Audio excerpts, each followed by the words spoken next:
देख रहे हैं न्यूज़ फाउंडेशन और मैं हूं सांत्वना आपके साथ। बिहार में जाति आधारित गणना की शुरुआत 7 जनवरी से हो चुकी है, जहां ये जातीय जनगणना कुल 2 चरणों में होगी और फिर इसका रिपोर्ट कार्ड सामने आएगा।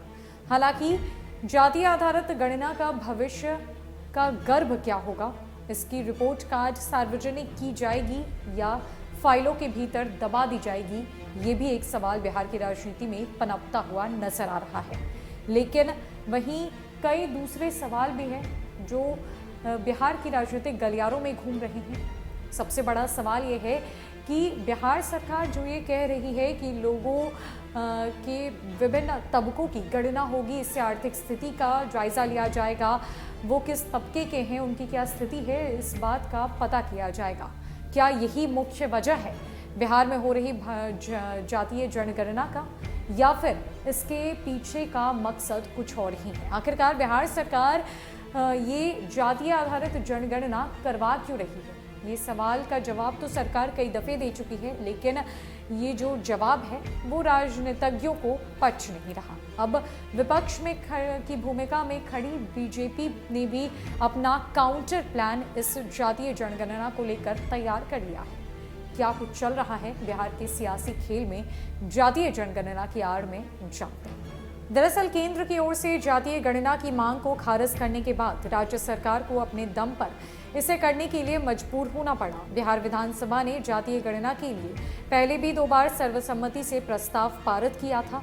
केंद्र से इस पर विचार करने का अनुरोध किया था। पिछले साल अगस्त में नीतीश की अध्यक्षता में एक सर्वदलीय प्रतिनिधि मंडल ने मांग पर गौर करने के अनुरोध के साथ पीएम नरेंद्र मोदी से मुलाकात की थी। हालांकि इससे कोई फायदा नहीं हुआ। बिहार की राजनीति ओबीसी के इर्द गिर्द सिमटी हुई है। बीजेपी से लेकर तमाम पार्टियां ओबीसी को ध्यान में रखकर अपनी सियासत कर रही है। ओबीसी वर्ग को लगता है कि उनका दायरा बढ़ रहा है। जातिगत गणना में आरक्षण की 50% की सीमा टूट सकती है, जिसका फायदा उन्हें मिलेगा। बिहार के सियासी समीकरण को ध्यान में रखते हुए जातीय गणना की मांग तेज हुई। शायद यही वजह है कि केंद्र में बीजेपी जातिगत गणना का भले ही विरोध कर रही हो, लेकिन बिहार में वो समर्थन में खड़ी हुई है। बीजेपी के समर्थन में बिहार सीएम बनने के बावजूद नीतीश कुमार का जातीय गणना के मुद्दे पर मुखर रहने का मकसद बीजेपी के ओबीसी राजनीति को काउंटर करने का प्लान है। नीतीश ओबीसी राजनीति को नजरअंदाज नहीं कर सकते, क्योंकि इस वक्त ये अपने चरम पर है। बीजेपी भी इस बात को समझती है कि पीएम नरेंद्र मोदी के नेतृत्व में बीजेपी के सफल चुनावी अभियानों को देखा है। ओबीसी के प्रभुत्व वाली जातियों के बदले जिनका प्रभुत्व नहीं रहा है, उन्हें तवज्जो देना बीजेपी की अहम चुनावी रणनीति रही है।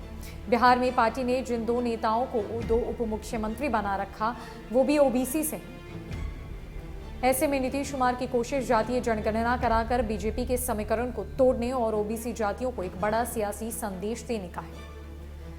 बिहार में जाति आधारित गणना की शुरुआत हो चुकी है, जिसकी मुहिम सबसे पहले तेजस्वी यादव के द्वारा छेड़ी गई।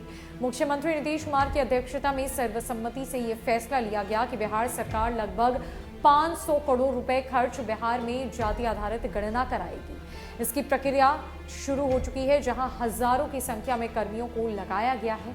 अब ऐसे में बिहार का सियासी खेल भी शुरू हो चुका है। अब देखना यह है कि किस तरीके से इस जाति आधारित गणना के माध्यम से जदयू बीजेपी के काउंटर प्लान को तोड़ने में, उसके समीकरण को बिगाड़ने में सफल हो पाती है। फिलहाल के लिए इस अपडेट में इतना ही। नमस्कार।